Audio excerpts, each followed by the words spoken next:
The purpose of this video is to give you some tips on how I make pizza on a barbecue grill. I've been doing it for a while. In the early stages, I burnt it. I had a few different methods, and I finally perfected it for myself. So when I first bought a pizza stone, I put it directly on the metal grill, and I heated my grill up to about 800 degrees.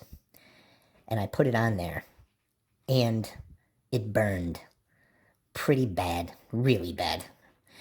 And I realized that that's not the way to go. But I didn't understand it because I know that in stores they sell pizza stones that lay and fit right inside the grill. They actually have grills with circular cutouts and the stone goes right in there.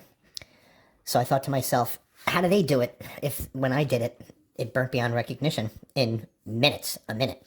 Then I thought to myself, well, maybe they are doing it at a very low temperature. And that didn't agree with me either, because I think the only way really to get it the way I wanted it was to be 500 to 800 degrees. I decided I would elevate the stone. And I went out and I bought one of these barbecue things. I don't know what they are. Actually, I sent my wife out to get it. I told her I wanted something that was going to be elevated a couple inches, and she went to the barbecue area in the local store, and she found this. This is probably to elevate a pot, something like that.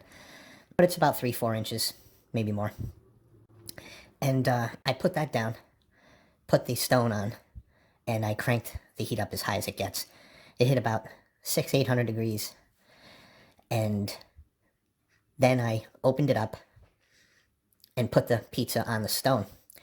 The only problem was, again, I had yet another problem, which was getting the dough off whatever unit I was using as a pizza peel. Sometimes I just use the backside of a pan and maybe a sheet pan, half sheet pan, flour it up, maybe use a little cracked cornmeal.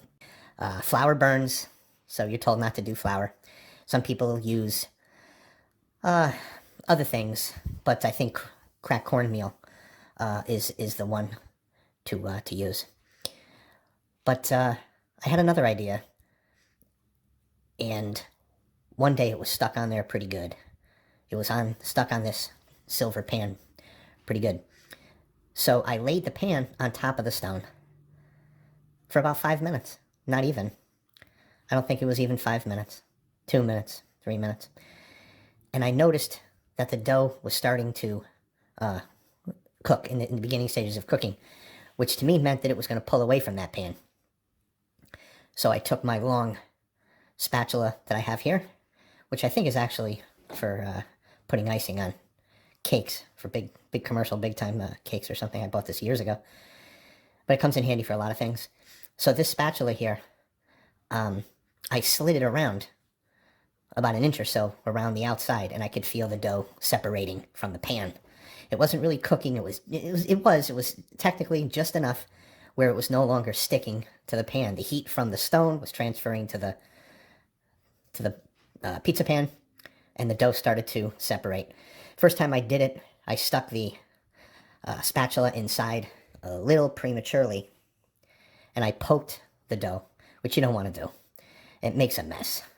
And I tried to slide it off, and I did it a little too prematurely.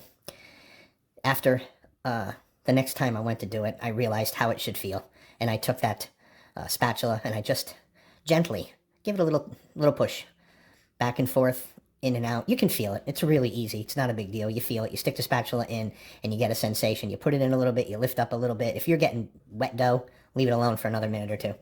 If you actually see some action where the dough is starting to lift in more areas than just over the spatula, it's actually moving, say, in a 4 to 5 inch area rather than just the 2-inch spatula, then you know you're getting some lift out of it, and it's really close to the time where you could kick this thing off the pizza pan right onto the stone. So you take the spatula, push it in a little bit more. Like I said, if you got to close the door on the grill, wait another minute or so, do so. You'll know it by feel. But you get to a point where all of a sudden that big old knife goes right underneath the pizza and comes out the other side, and I have absolutely released it. Kick it right off the pizza pan, right onto the stone, and you're on your way. And that's it. When it comes off, slide it right on top of the same pizza pan that you just used, and you're ready to go. as far as pizza tips, I use crushed tomato, a little touch of salt and pepper, maybe a little pinch of sugar, maybe. Sometimes I don't have crushed tomato, and I might have tomato puree or something, and I might want to give it just a little bit, but you got to be very careful. You just give it a little sugar if you give it all up. If you're worried about it, don't do it. You don't really need it. Salt, pepper over crushed tomato, and then whole milk mozzarella. That's it. You don't need anything else, and you shouldn't be using anything else. There's no need for anything. Oregano, parsley, garlic, nothing. That's it. And the only reason why I'm saying this is because I was speaking one time to a gentleman in Pepe's Pizza on a very slow day when nobody was in there, and it was Gary Bamonte, the great-grandson, I believe, which recently had a heart attack and passed away. And Gary was in there running some numbers or doing something at a table, and I said to Gary, where do you guys make your sauce? You do it on site or somewhere else? And he said, we don't have sauce.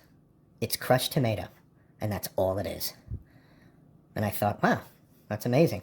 I went home, I put crushed tomato on there with mozzarella, whole milk mozzarella, and the dough, and it was amazing how close it actually tasted to a Pepe's Pizza made in New Haven. That's as close as I ever got. I'm not saying it tasted just like it, but it was pretty darn close. So there you go. I hope this helps somebody. If it does, let me know. Be happy to hear about it. Thanks.